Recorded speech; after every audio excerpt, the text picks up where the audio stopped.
Hello everyone. तो कैसे हैं आप सभी। हम उम्मीद करते हैं कि आप लोग अच्छे होंगे, स्वस्थ होंगे और आप लोग जो है अपनी तैयारी मन लगाकर करते होंगे। तो साथियों, आज का यह वीडियो जो है सभी बच्चे के लिए काफ़ी ही महत्वपूर्ण होंगे, क्योंकि इस वीडियो के बाद जो है आपका 5 नंबर जो इंग्लिश में वो आप फिक्स हो जाएगा। और यहाँ से आपको हम एकदम फिक्स करवा कर ही भेजेंगे, क्योंकि आपको जो है हम एकदम ट्रिक के साथ ना आज इन सभी का जो है चैप्टर नाम और उसके राइटर नेम यानी लेखक नाम एकदम याद ही करवा के भेजेंगे। तो आप लोग जो है वीडियो को बस शुरू से लेकर लास्ट तक देखिएगा, और चैनल पे न्यू है तो चैनल को सब्सक्राइब और वीडियो को लाइक भी कर लीजिएगा। तो चलिए हम लोग जो क्लास को स्टार्ट करते हैं, और एक एक क्वेश्चन जो आपके दिमाग में हम ठोक देंगे, यानी कोई भी ऐसा चैप्टर नाम नहीं होगा जो आपको याद नहीं होगा। तो चलिए हम लोग जो है क्लास को स्टार्ट करते हैं और सभी क्वेश्चन को देखते हैं। चलिए देखिए, आपका जो है पहला नंबर पार्ट यानी पहला नंबर जो आपका चैप्टर है इंग्लिश में, इंडियन सिविलाइजेशन एंड कल्चर के लेखक कौन है? तो महात्मा गांधी। अब यह तो आपको याद करने वाला हो गया, लेकिन हम आपको याद करवाएंगे ट्रिक के साथ। देखिए, इंडियन सिविलाइजेशन एंड कल्चर का मतलब होता है भारत की संस्कृति एवं सभ्यता। तो भारत की जो है संस्कृति एवं सभ्यता जो है किसके वजह से बचा हुआ है? तो महात्मा गांधी की वजह से। अगर महात्मा गांधी ने हमें आज़ाद नहीं करवाया होता तो क्या हम लोग भारत की संस्कृति और सभ्यता को जान पाते? नहीं जान पाते। तो महात्मा गांधी जी के जो वजह से है अपने देश का संस्कृति एवं सभ्यता बचा हुआ है। तो अतः आप कह सकते हैं कि इंडियन सिविलाइजेशन एंड कल्चर का लेखक कौन है? तो महात्मा गांधी जी। यह तो याद हुआ। अब चलिए दूसरा नंबर जो आपका पार्ट है वह है भारत इज माई होम। काफ़ी आसान है। क्या है? भारत इज माई होम, यानी भारत ही मेरा घर है। देखिए, और इसके लेखक कौन है? तो डॉक्टर जाकिर हुसैन। अब इसे आप लोग याद कैसे कीजिएगा? देखिए, जब हिंदुस्तान और पाकिस्तान का जो है विभाजन हुआ था तो उस समय क्या होता था? तो हिंदू को हिंदुस्तान में और मुस्लिम लोगों को पाकिस्तान भेजा गया था, ठीक है ना। बोला जाता था कि हिंदू लोग हिंदुस्तान में रहिए और मुस्लिम लोग जो है वो पाकिस्तान में चले जाइए। तो उस समय क्या हुआ था कि जो है डॉक्टर जाकिर हुसैन जी, ठीक है ना, अंत में हुसैन लगा है यानी मुस्लिम है। देखिए, कोई बच्चे अपने दिल पर नहीं लेंगे, यह बस जो है आपको एक ट्रिक के मतलब बनाने के लिए जो आपको हम बताएं, ठीक है ना। या में कोई भी हिंदू मुस्लिम का जो है जात पात हम नहीं करते हैं, क्योंकि हिंदू मुस्लिम सब एक समान है। देखिए, तो क्या आपका हुसैन मुस्लिम लोगों में लगता है, ठीक है ना। तो यह भी क्या है? तो यह भी इनको भी बोला गया था कि आप भी पाकिस्तान जाइए, लेकिन यह क्या बोले थे? नहीं, हम पाकिस्तान नहीं जाएंगे, Bharat is my home, Bharat is my home. इनसे जब पूछा गया कि काहे नहीं जाओगे, तो इन्होंने बोला Bharat is my home, Bharat ही मेरा घर है, ठीक है ना। तो इसके लिए जो आपका ऐसे आप याद कर सकते हैं कि भारत इज माई होम के लिए कौन है? तो डॉक्टर जाकिर हुसैन, ठीक है ना। क्योंकि जब विभाजन हुआ तो मुस्लिम लोग को बोला गया था पाकिस्तान जाने के लिए, लेकिन हुसैन जी बोले हम पाकिस्तान नहीं जाएंगे, क्योंकि Bharat is my home, Bharat is my home, ऐसा जो इन्होंने बोला था। तो आप देखिए इसे कैसे याद कीजिएगा? तो भारत इज माई होम के लेखक कौन है? तो डॉक्टर जाकिर हुसैन। बहुत ही अच्छा से याद हो गया। चलिए अगला देखिए आप लोग। अगला है ए पिंच ऑफ स्नफ। क्या है? ए पिंच ऑफ स्नफ। देखिए, ए पिंच ऑफ स्नफ का मतलब होता है एक चुटकी खैनी, ठीक है ना। क्या होता है? तो एक चुटकी खैनी होता है। अब देखिए यहाँ पे इसके लेखक कौन है? तो मनोहर मालगवनकर। अब आप इसे याद कैसे कीजिएगा? देखिए, एक चुटकी खैनी। अब इसे दो तरीका याद करने का, हम इसका जो है दो ट्रिक बनाए हैं। एक चुटकी खैनी, खैनी क्या करता है? तो मन को मोह लेता है, ठीक है ना। हम लोग बोलते हैं ना कि खैनी क्या है? तो मन को मोह लेता है, यानी मनोहर मालगवनकर। ए पिंच ऑफ स्नफ, एक चुटकी खैनी। तो खैनी क्या करेला? तो मन के मोह लेता है, ठीक है ना, मन के मोह लेवेला। तो का हो जाए? मनोहर मालगवनकर। अब ऐसे तो एगो ट्रिक हुआ याद करने का। अब दूसरा का देखा, देखिए, एक चुटकी खैनी, यहाँ पे क्या आपका माल गाँव कर, ठीक है ना। देखिए, जब भी आप जाइए गाँव में ना, तो जो बाबा लोग होंगे जो खैनी खाते हैं वो क्या बोलते हैं? अरे बचवा माल हाउ, माल यानी एक चुटकी खैनी हाउ, माल। गांव में आप जाकर देखिएगा, आप बोलता है माल हाउ, माल, ठीक है ना। जो लोग जाइएगा भैंस चराते हैं, जो बच्चे भैंस चराते होंगे, जो मतलब बुजुर्ग लोग या कोई होंगे ना, उनसे पूछेगा माल हाउ, माल, तो कह तू खैनी लेबे, तो खैनी देगा, ठीक है ना। तो वही होता है माल का मतलब क्या होता है? तो खैनी। यानी एक चुटकी माल हौ, तो ये पिंच ऑफ स्नफ के लेखक कौन है तो माल गवनकर, ठीक है ना, मनोहर माल गवनकर। तो इसको आप दो तरीके से याद कर सकते हैं। पहला, ए पिंच ऑफ स्नफ यानी एक चुटकी खैनी क्या करता है तो मन को मोह लेता है, ठीक है ना, क्या करता है मन को मोह लेता है, यानी मनोहर माल गवनकर।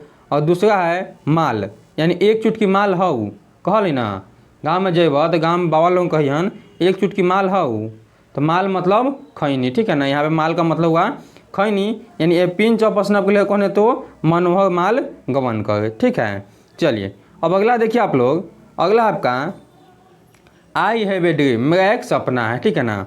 ड्रीम का मतलब होता है सपना, तो हम लोग सपना देखेंगे, तो सपना में क्या हम लोग देखेंगे, गरीब बनना या अमीर बनना।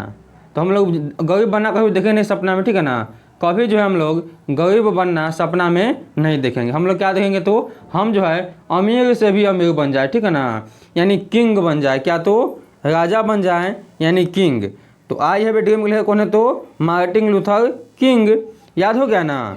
हम लोग सपना क्या देखेंगे, गरीब बनना नहीं ना, हम लोग सपना देखेंगे कि हम अमीर से भी अमीर आदमी बने, यानी किंग बन जाए, तो मार्टिन लूथर किंग जूनियर, ठीक है ना, आई हैव ए ड्रीम के लेखक हो गए।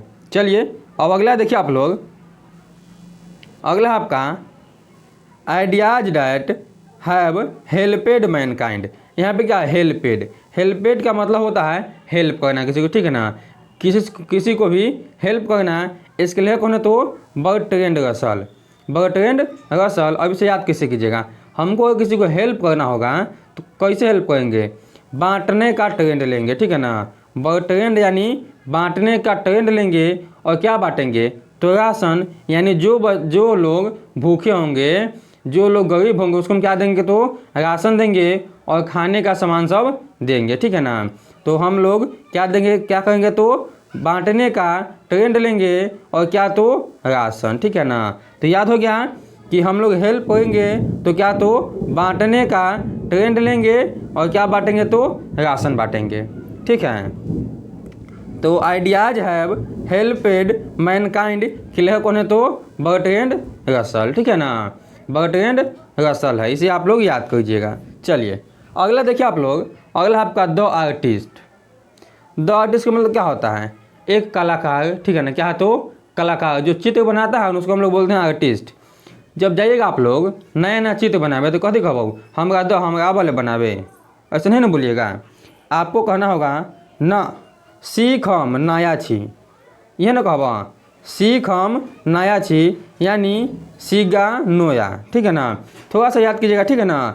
जब जाइएगा आप लोग कोई भी बनाने तो एक आवेगा बना पाइएगा नहीं ना, क्या कहिएगा सीख हम नया छी, सीख हम नया छी अभी, ठीक है ना, अभी हम सीख हम नया छी, यानी सीगा नोया, ठीक है, ऐसे आप लोग याद कीजिएगा। चलिए अगला देखिए आप लोग, अगला आपका a child is born. A child is born का मतलब होता है एक बच्चे का जन्म, ठीक है ना, एक बच्चे का जन्म। अब देखिए जब भी आप लोग जो है कोई बच्चे का जन्म होता है तो आप लोग देखते होइएगा कि गांव में जो है छठिया के दिन गीत गाते हैं हम लोग, ठीक है ना, क्या गाते हैं तो गीत गाते हैं, यानी इसके लेखक कौन है तो जर्मन गिरी का आप लोग याद कीजिएगा गीत, ठीक है ना, क्या याद कीजिएगा तो गीत, जो आप लोग याद कीजिएगा, यानी ए चाइल्ड इज बॉर्न के लेखक कौन है तो जर्मन गीत है, ठीक है ना, गी को आप लोग जो है गीत पढ़िएगा, ठीक है। ए चाइल्ड इज बॉर्न के लेखक कौन है तो जर्मन हम लोग जब बच्चा का जन्म होता है तो क्या कहते हैं छठिया के दिन तो गीत गाते हैं, ठीक है ना। हमारे यहाँ पे महिला क्या गाती है, गीत गाती है, यानी जर्मन हो गया यहाँ पे, ठीक है। अगला देखिए आप लोग, अगला आपका how free is the press, ठीक है ना, हाउ फ्री क्या फ्री में प्रेस होता है। अब देखिए गांव में, ठीक है ना, जब फ्री में कोनो कहीं प्रेस करावेला तो फ्री में तो धोतियों प्रेस करवा ली, ठीक है ना, क्या होगा तो फ्री में आदमी लोग जो है धोतियाओं का प्रेस करवा ली, तो धोती को आप लोग क्या पढ़िएगा डोरोथी एल सायर्स, ठीक है ना। याद कैसे कीजिएगा कि फ्री में जो आदमी धोतियों को प्रेस करवा लेता है, धोती मतलब डोरोथी, ठीक है ना, इस डोरोथी को आप लोग पढ़िएगा धोती, क्या पढ़िएगा धोती आप लोग पढ़िएगा, ठीक है ना। याद करने के लिए आप लोग याद कीजिए, क्योंकि यहाँ से आपको एग्जाम में जो है सब्जेक्टिव में ही 5 नंबर फिक्स होता है, ठीक है ना, 5 नंबर फिक्स होता है। अब यह कहाँ फिक्स होगा आपको अभी बताएंगे हम, पहले आप लोग इसे याद कीजिए। तो याद हो गया, फ्री में क्या प्रवेश करवा था लोग, तो धोती भी प्रवेश करवा लेगा फ्री में, यानी डोरोथी एल सायर्स। अगला देखिए आप लोग, अगला है आपका द अर्थ। अर्थ का मतलब क्या होता है, पृथ्वी यानी धरती, ठीक है ना। धरती पे क्या है इसका लेखक देखिए, लेखक इसके एची बेट्स। हम लोग जाते हैं घूमने कहीं दोस्त महिम के साथ गए, तो धरती पर ना कहते हैं बैठ, क्या बोलते हैं बैठ, कहाँ बैठ, धरती पर बैठ यानी ज़मीन पर बैठ। तो एची बेट्स का मतलब हुआ बैठ, ठीक है ना। इसको आप लोग याद कीजिएगा बैठ, ठीक है ना। बेट्स को आप याद कीजिएगा बैठ या बैठ। तो धरती पर क्या करते हैं हम लोग, बैठते हैं, यानी द अर्थ के लेखक हो गया आपका एची बेट्स, ठीक है ना। धरती पे क्या करते हैं हम लोग, तो बैठ जाते हैं, यानी एची बेट्स हो गया इसके लेखक। ओके, चलिए अगला देखिए आप लोग, अगला है India through a traveller's eye. India through a traveller's eye के लेखक कौन है, तो Pearl S Buck. India through a traveller's eye यानी जब घूमने जाना है, ठीक है ना, हम लोग क्या करना है, तो घूमने जाइएगा। अभी बरसात का मौसम है, जब घूमने जाइएगा आप लोग, तो मम्मी क्या बोलेगी, भक कहाँ जेबे घर में रह, क्या बोलेगी, बक कहाँ जेबे घर में रह, यानी पॉल सेस बक, ठीक है ना। जब जब हम लोग घूमे तो मम्मी क्या कहियन, बक कहाँ जेबे घर में रह, यह ना कहियन कहाँ जेबे घर में रह, बक, ठीक है ना, यानी पॉल सेस बक। घूमे जाम तो मम्मी कहियन भक, यानी बक कहाँ जेबे घर में रह, यानी पॉल सेस बक हो गया इसके लेखक। चलिए अगला देखिए आप लोग, अगला आपका ए मैरिज प्रपोजल क्या है, तो a marriage proposal. A marriage proposal क्या होता है, यानी शादी विवाह। मैरिज का मतलब क्या होता है, तो शादी विवाह। इसके लिए कौन है, एंटो चेखव। इसे याद कीजिएगा, जब बड़ा आसान तरीका इसको याद करने का, ठीक है ना। मैरिज का मतलब क्या होता है, शादी विवाह। आ शादी विवाह में गांव में जानते हो वह कि सब कहलन एने ओने चेक कर लिए, ठीक है ना। कुछ होटल वोटल का होता है ना, तो क्या बोलता है, एने ओने चेक कर ली है, देख तो बउओ एने ओने कुछ दिक्कत हो तो एने ओने जाकर तू चेक कर ले, यानी एने ओने तो एंटो आ चेक कर ले तो चेखोब, ठीक है ना। एंटो चेखोब। तो ये मैरिज प्रपोजल लेखक कौन है, तो लेखक है एंटो चेखोब। याद हुआ। चलिए फिर से देखिए आप लोग, ए मैरिज प्रपोजल। मैरिज यानी शादी ब्याह में क्या होता है, तो एने ओने चेक कर ले, एने ओने का मतलब एंटो आ चेक कर ले मतलब चेखोब। तो एंटो चेखोब हो गए ए मैरिज प्रपोजल के लेखक। तो इस वीडियो में जो आपको हम बता दिए टोटल राइटर के नाम याद करने का तरीका, अगर आप लोगों को जो है वीडियो अच्छा लगा है तो वीडियो को लाइक कीजिए और चैनल को तो सब्सक्राइब कर ही लीजिए। अगर आप लोग चाहते हैं कि हम पोएट्री का भी ऐसे ही याद करवा दें तो आप लोगों को जो डिस्क्रिप्शन बॉक्स में लिखना है नेक्स्ट वीडियो, आपको जो है हम नेक्स्ट वीडियो बहुत जल्द ही ला देंगे। तो चलिए मिलते हैं हम लोग फिर किसी नेक्स्ट वीडियो में, तब तक के लिए आप लोग मन लगा पढ़ाई कीजिए। Take care and bye.